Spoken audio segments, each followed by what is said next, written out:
Khazar king has just been told by the rabbi that there's a fifth order of creation.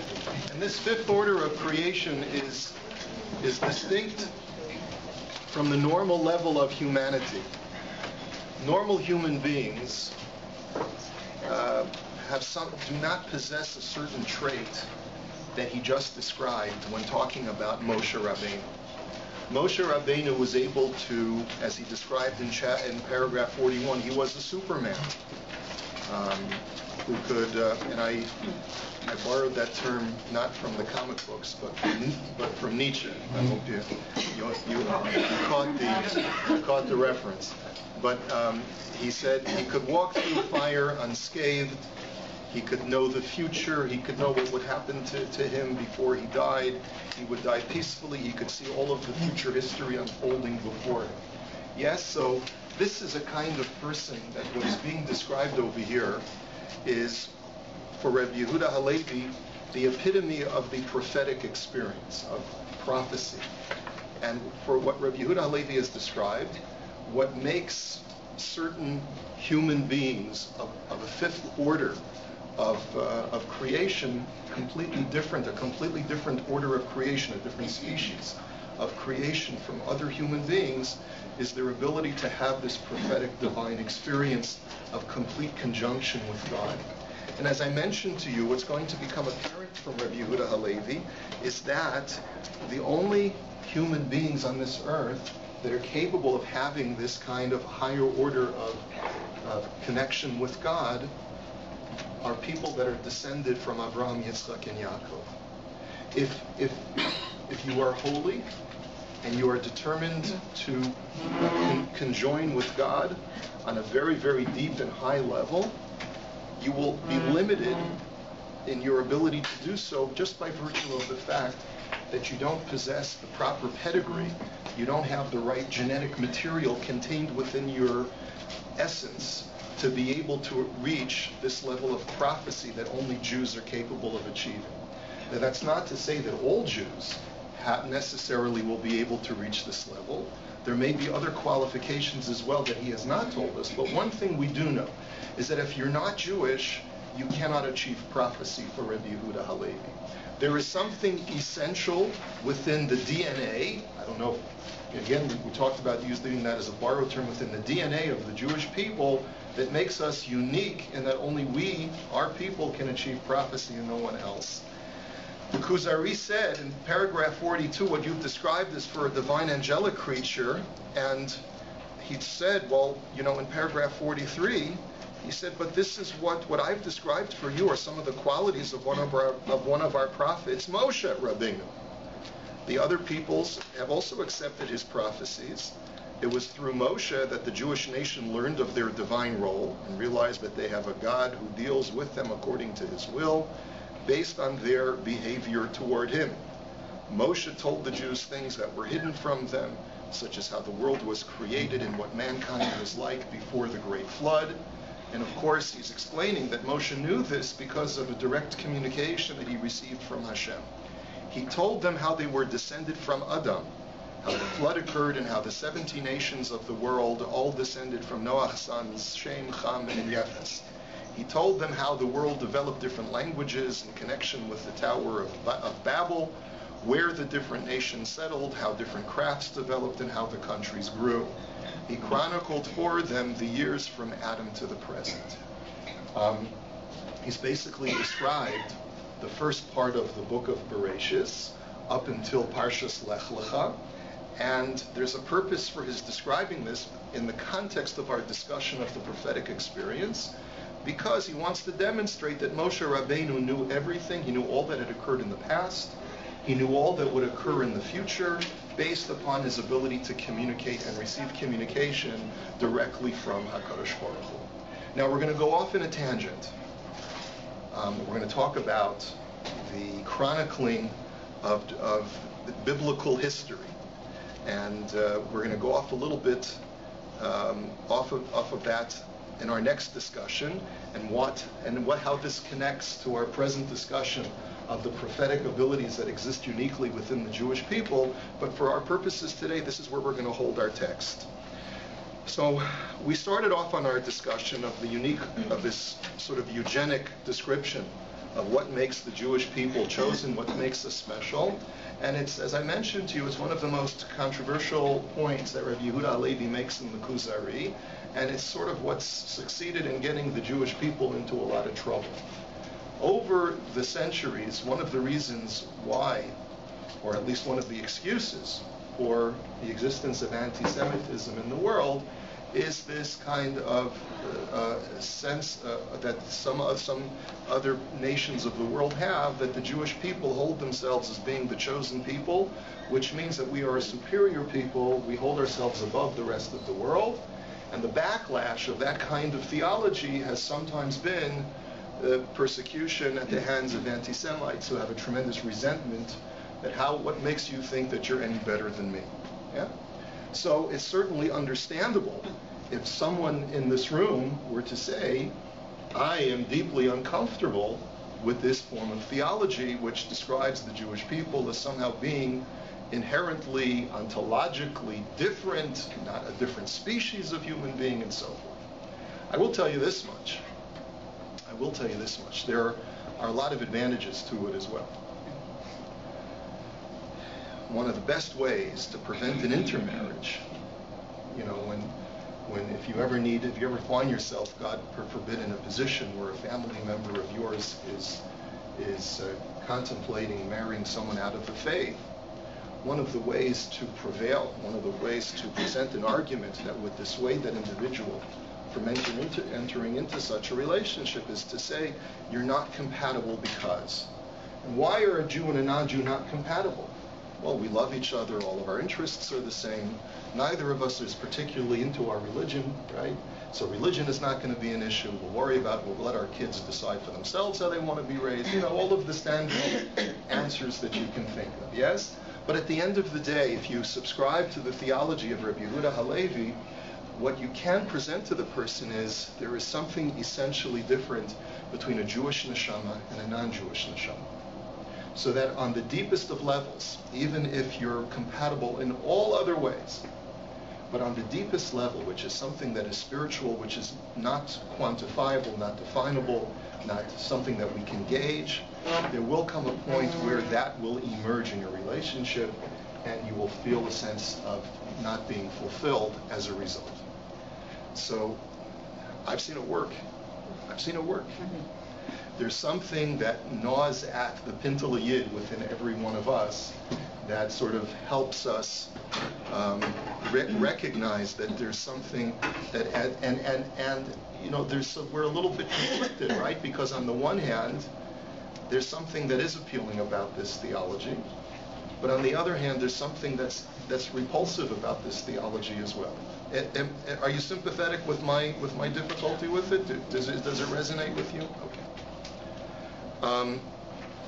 Let's delve into a little bit of Jewish scholarship for just a second.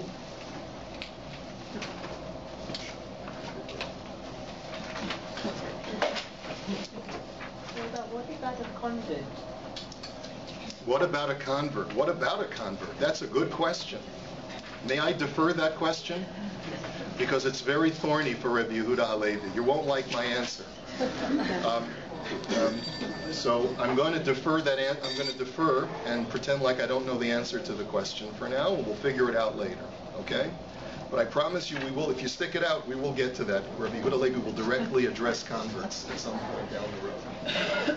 Okay. In 1971, Jacob Katz, who was Olav Hashalom, who was a professor at Hebrew University, he was raised Orthodox and learned in yeshivas in Europe, died at a very old age, was very active till very, very late in life. He wrote a book called, his specialty was trying to understand the various different modes of religious practice among Jews throughout the medieval period, going into the modern period. And he wrote it, and especially when it came to relations between Jews and non-Jews, that was something of special interest to him.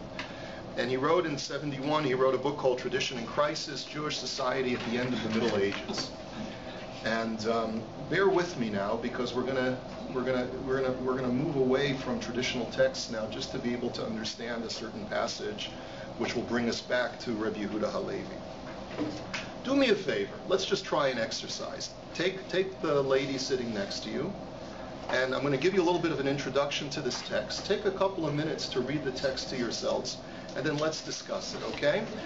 The place where you're jumping into this text is as follows. You're going to start with the very first line. Christianity had ceased to be regarded as an idolatrous cult. And what Katz is talking about is tracing the historical trends of forbidden Gentile wine.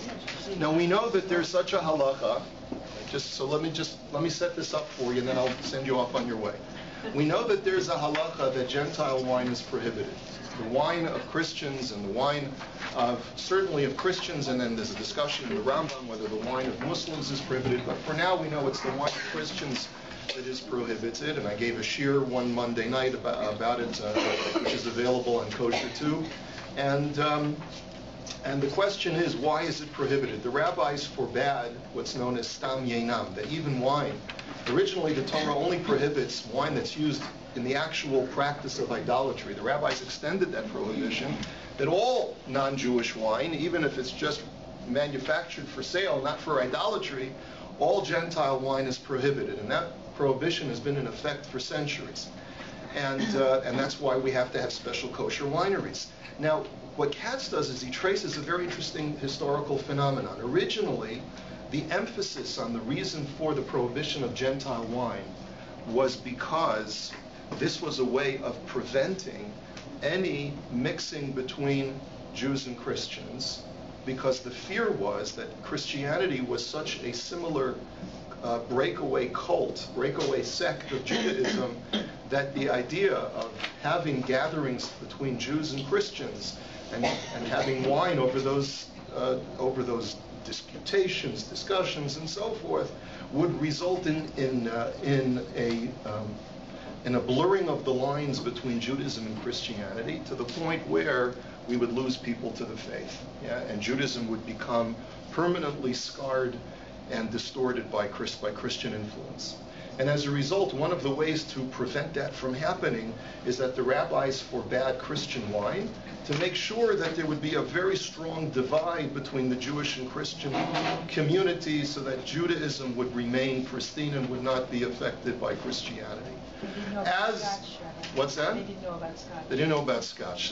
Yeah, that's true. Sherry casks, not cherry casks. Anyway, but in the end, this became less of a concern, because when Christianity emerged as its own religion, so that there was no longer any danger of Jews actually thinking that Christianity was a legitimate form of Judaism, there was an evolution of theology as far as the attitude towards Christian wine.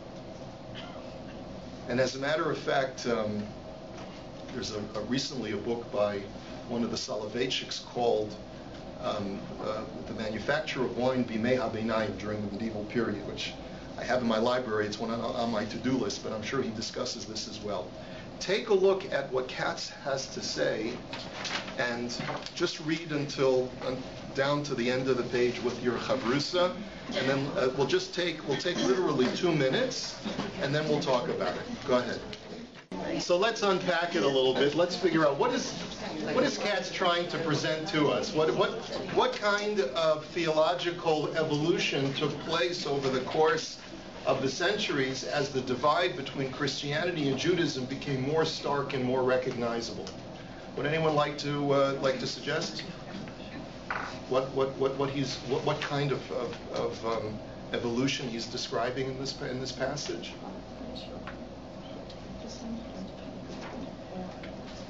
Anyone? Yes, Elaine. There's a distinction between those who accepted the Torah and those who didn't, and so it's a different mindset of the people who remain Jewish and those who went away from it. Well, the Christians argue that they did accept the Torah as well, right? So what kind of divide is he creating, or is he presenting, that was taking place over the centuries? And they're descended from different Jews from Abraham, Isaac, and Jacob, Gentiles from Esau. Yes, right. That's true. There's a familial divide between them as well. Actually, it's less of a divide. Actually, it's more of a commonality. Esau and Yaakov, they're brothers from the same mother and father, which is... Yes, but there's still, at one point, the family line divides, yes? I just actually wanted to ask the question about Esau. Is he not considered son of Yaakov because he Son of Isaac. Son of Isaac. Yeah. Yes, he's considered to have lost whatever special quality the Jewish people inherited from their fathers and grandfathers. Esau has forfeited as a result of forfeiting his birthright. But isn't Christianity, that's not from Esau, Christianity. Esau traditionally, Talmudically, comes from Esau, yes. The Gemara represents Christianity as being from the people of Esau. And the reason why is because Edom, or Rome, is, according to the Talmud, identified as the nation that's descended from Esau. So whenever we find Esau and Yaakov in Midrashic literature, it's really just a code name for Rome versus Israel. Okay. So, what he's getting at over here in this passage is that over the course of the centuries, when there was no longer the theological battle to fight anymore between Christians and Jews, because that battle is over. We're not debating whether we should be Christians or Jews. We already know we're committed to Judaism. So then why should we prohibit Gentile or Christian wine anymore? There's no danger, or there's less of a danger for assimilation on theological grounds. Then we have to go to what he calls the essentialist kind of argument, which is that there's something essentially tainted about Christian wine because by virtue of the fact that Jews and Christians are essentially different. And he talks about this idea, which is what I wanted you to pick up on. He says both the Midrash and philosophers like Yehuda Halevi traced religious and historical differences to the dissimilar character of Jew and non-Jew respectively. And he writes, it's irrelevant whether these differences were based on biological or racial sources or to divergent reactions to a particular historical and metaphysical event. In other words, what makes us essentially different from non-Jews? Is it the fact that it's something in our genetic material that was passed down to us from our ancestors? Or is it because we were privy to a certain kind of revelatory experience that the other nations never had? Either way, it makes no difference. But the bottom line is that there's something essentially different between us and the other nations that makes it taboo for us to partake of Christian wine because it's going to taint us, because the very essence of the non-Jew infuses a certain impurity within the wine that he manufactures. So here you have basically what Katz is describing is a model for how the Jewish people were able to reinforce the ban on Christian wine when there was no longer a theological threat from the Christian world. That threat is converted into an essentialist kind of threat that we cannot have anything manufactured by Christians because it's tainted essentially through the fact that they made it. Yes? Back to the KUZARI, from what I recall when he was explaining, when Rabbi was explaining about the different species in nature, he denied when challenged that he was putting the Jews aside, but only focused his differences on the prophetic Moshe-like class. So now you're saying that the Jews are being separated? Right. The Jews are being separated. If you take a look on page 71, remember the reason why we got into this discussion in the first place is at the bottom of paragraph 27. He says, rather, we Jews are obliged to follow the Torah because God took us out of Egypt and attached his glory to us. God did this specifically for us as we are the choicest of all mankind. We, the Jewish people, are the choicest of all mankind. So what does that mean to be the choicest of all mankind? Now he describes what makes us choicest, what makes us different, what makes us elevated above all human beings. and that is our ability to have a prophetic experience. Only Jews can have that prophetic experience, the Jews who left Egypt. Doesn't mean all of them will, but all of them have the potential, and whereas Gentiles do not. Gentiles have no potential for the prophetic experience. So I want to make just to address what Katz is driving at. He is presenting to us a historical backdrop for how or why this kind of theology becomes desirable. It becomes more in vogue, or it becomes more important for the Jewish people when we try to define differences between us and the non-Jewish world that have nothing to do with ideas, but really have to do with the fact that we're just not compatible. And this is the Jews' way, from using the sociological arguments that Katz is presenting, this is the way that Jews cope to remain distinct and apart from the rest of the world, even in societies where there's no longer a war of creed, there's no longer a war of ideas, and yet there's still an urgency for the Jewish people to remain distinct and unique. Now, there's a lot to say about this, and there's a lot of commentary that has to go into this when we try to present this in a more contemporary setting.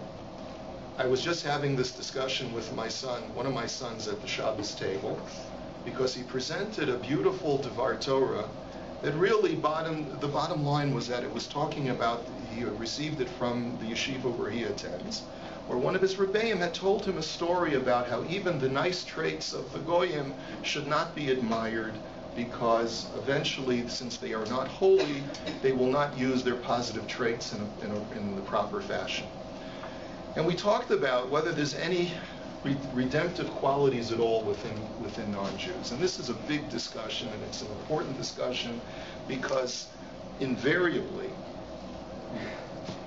your children are going to be presented with the idea that there has to be a very strong divide between Jews and non-Jews. And I certainly feel that has to be at some point presented to our children, because we have to make sure that our children don't look at the outside world and feel that that whatever they're doing is okay for us to do as well. So at some point we have to make sure that they understand that there are certain cultural values and social and moral values that the outside world has that are not acceptable to us. However, I think that we have to be very careful, and I guess it goes to a similar to thing that I addressed on Shabbos morning about the drush, about what it means, the definition of Kedusha. If our sole definition of defining who we are as a people is that we're not the Gentiles, so then we certainly have something to be worried about. If the emphasis of the message that we give over to our children is look how different we are from them, and look how bad they are, so then that's a message of negativity, which is not really going to do it for our kids. It's not really going to engender a sense of love for Yiddishkeit. It's just going to remind them how we are different, and how the Goyim are a shlech the Goyim, the shikr is a Goy, and all of these other things that you're used to hearing from growing up. And do we understand why our children are being given that message? It's a concern that they're going to assimilate. It's a concern they're going to embrace certain values that we as parents and we as educators feel are unhealthy for our children. Absolutely. But again, it goes to the way that we present it, the degree to which we present it, the emphasis, and so forth. First and foremost, our message has to be to our kids, it's wonderful to be a Jew.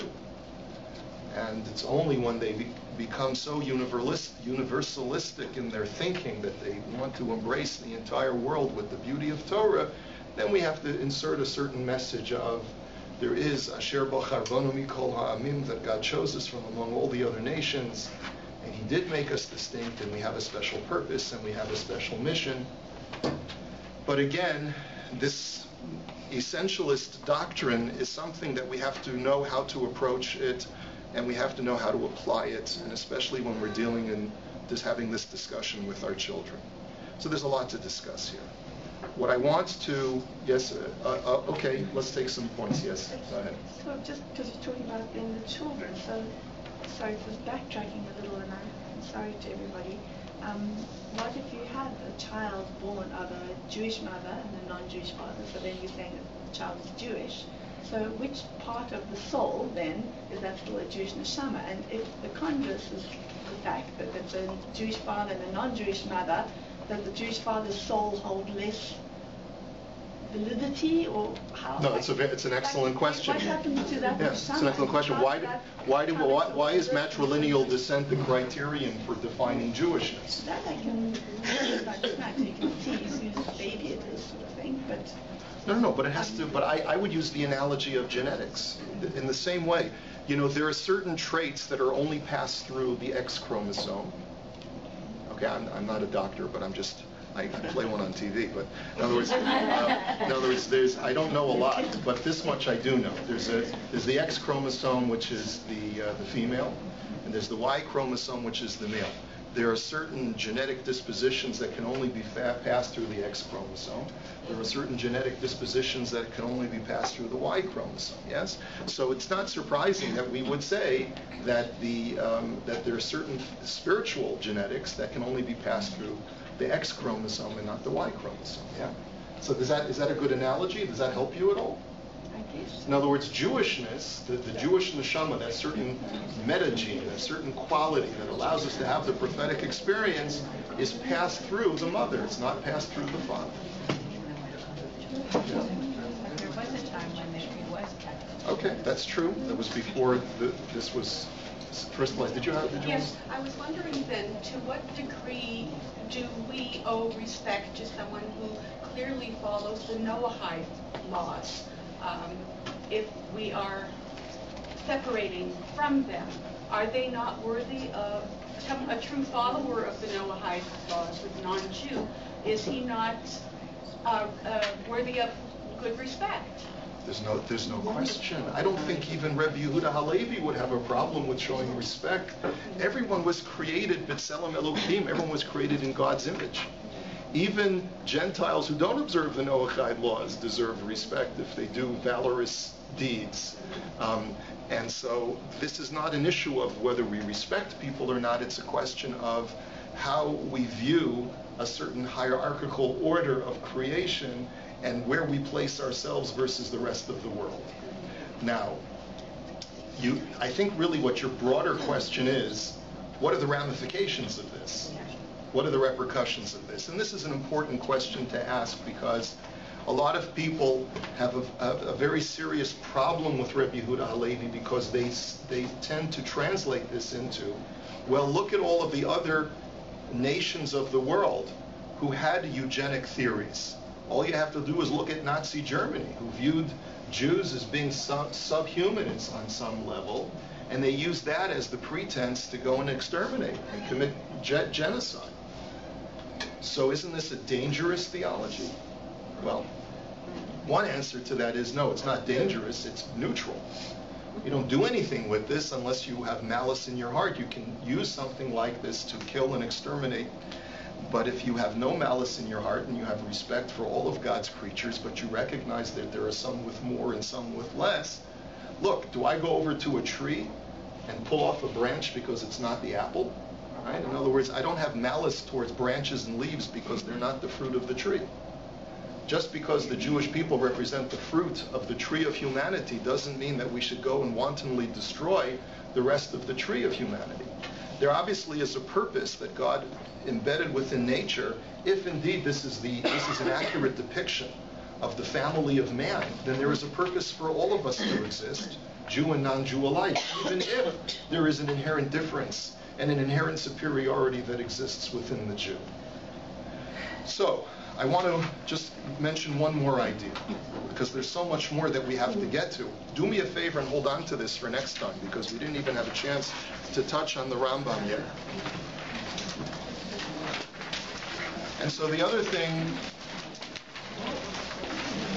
so there's the Rambam I want to discuss with you, because the Rambam, I believe, disagrees very, very dramatically with Rabbi Yehuda Halevi. But the last thing that I wanted to leave you with is that for Rabbi Yehuda Halevi, what is the singular essential difference between Jews and non-Jews? We have to be very careful to define this.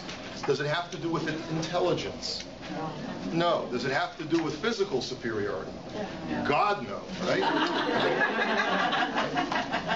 Does it have to do with what is the essential difference between Jews and non-Jews? Yes? Well, I took a note from what you said. Like you said that the character of the non-Jew gets infused in the winemaking. Can it be character? Well, that's not. Look, but just look at Halevi. Just look at Rabbi Yehuda Halevi himself is saying. What is the Jew capable of that the non-Jew is not capable of? The prophetic experience. The ability to have a prophetic experience. So, let's think about this for a second. How many of you are prophets in this room? Raise your hand. I don't see any hands raised. So for Rabbi Yehuda Halevi, is there any essential difference between you and a non-Jew? The only potential for differentiation and essential differences between Jews and non-Jews is that a Jew has the ability to become a prophet and a Gentile does not. According to the Talmud, prophecy ceased in the first generation of the Second Temple era. And the Talmud is very clear. Whether Rabbi Yehuda Halevi subscribes to this or not, I don't know. But the Talmud says that since the destruction of the temple, referring to the first temple, prophecy was removed from sane people and it was given to insane people and children. So that in itself is a statement that has to be unpacked, right? What it basically means is that all of those people that you think are psychotic and are having hallucinations, that's really prophecy from the Talmud, or at least sometimes it's prophecy from the Talmudic perspective. Yeah, in other words, they're having visions because for whatever reason God allows their filters to be askew and they're able to see certain things that no one else can see, which is really what a type of prophetic experience. So a prophet does not exist anymore among any sane, lucid human being anymore. Now, if that's the case, and prophecy has not existed within our people for for probably close to 2,500 years, so then this is a non sequitur as far as defining essential differences. So to really answer the question is, what are the ramifications of this doctrine? For Rabbi Yehuda Halevi, there are very few. I didn't say there are none, but there are very few. Rabbi Yehuda Halevi is not the only voice that subscribes to this theology. And there are those, especially in the Zohar, which you got a foreshadowing of from Katz's text, that accentuate even more essential differences between Jews and non-Jews. But I've gotten into fights with people over this passage because when people superimpose their own conception of the differences between Jews and non-Jews, they read the KUZARI and they say, oh yeah, that's what I believe too. Oh really? So what's the difference between you and the non-Jew today? So they'll say the neshama, the this, da. Right? Okay, fine. So how does that manifest itself? Well, our values. Really? Is that what Rabbi Yehuda Halevi says? Now, you may be correct according to the Zohar. You may be correct according to Hasidus. You may be correct according to other mystical texts. But just from looking at the KUZARI, we have to be very careful to analyze it objectively. Yeah, we'll take one more point, then we're going to go to the list a little. These main differences, if going back to saying that only Jews can have that experience. When we were back in the beginning with the KUZARI and we were looking at Muhammad, for example, the difference, the way that it was being refuted was that it didn't have witnesses, his prophetic experience. But there was, I remember some discussion that he may have had some types of prophecy, and that it wasn't so disputable except for the lack of witnesses. You were talking about the change in his demeanor when he came out, etc., and I thought that you were talking about prophets in the non-Jewish world. Yes, I was, and that's very good that you picked up on that. So that's a good segue into our preview for next week's discussion, where we're going to learn the view of the Rambam of Maimonides, who is a believer in the ability for non-Jews to prophesy, and we're going to get into that next time. Okay.